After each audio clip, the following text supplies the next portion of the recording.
Just got out of a meeting, heading home. Recently, we had an activity at school where we had to wear sports jerseys. And of course, I'm not a sports fan, so I had to borrow one. So I texted my son-in-law, who is a sports fan, to ask him if I could borrow a jersey from him. So my daughter tells me that he asked her, "What jersey do you think your dad would like to borrow?" And she told him, "Well, my dad doesn't know much about sports, so it really doesn't matter because he won't know who any of the players are anyway." And so it's true. Unfortunately, I don't know very much about sports. And I think a story that illustrates that point is that a couple of years ago, when I decided that I wanted to get a new truck, I texted my friend John. It's a great day to be alive, J-Mart. Believe it. J-Mart, that's what he calls me.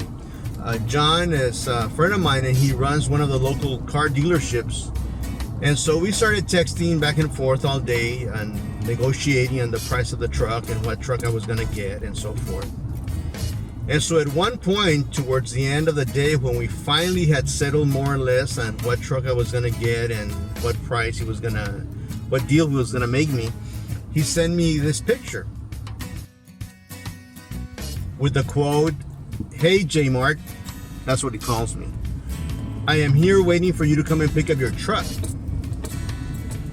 And well, I didn't know who the man was, so I texted him back, "Hey John, I don't know who this guy is, but I would rather deal with Sal. Sal is our usual car salesman. So if you don't mind, I'd rather deal with Sal."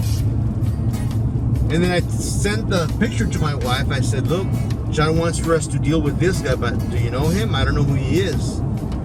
And so she texted me back, "Please don't embarrass me." And so I asked my wife, "What do you mean? Do you know who this person is? I don't know him." She says, "That's Peyton Manning."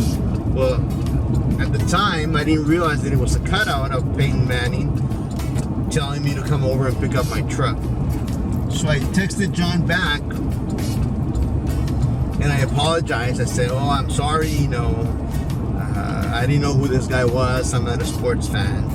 He never responded, so I'm assuming that he was kind of embarrassed for me because I was ignorant about who Peyton Manning was. But anyway, now I know who Peyton Manning is, and I'm trying to learn a little bit more about sports. So the next time when somebody sends me a picture of a famous athlete, at least I'll know who it is. So anyway, that's my story about my lack of knowledge of sports.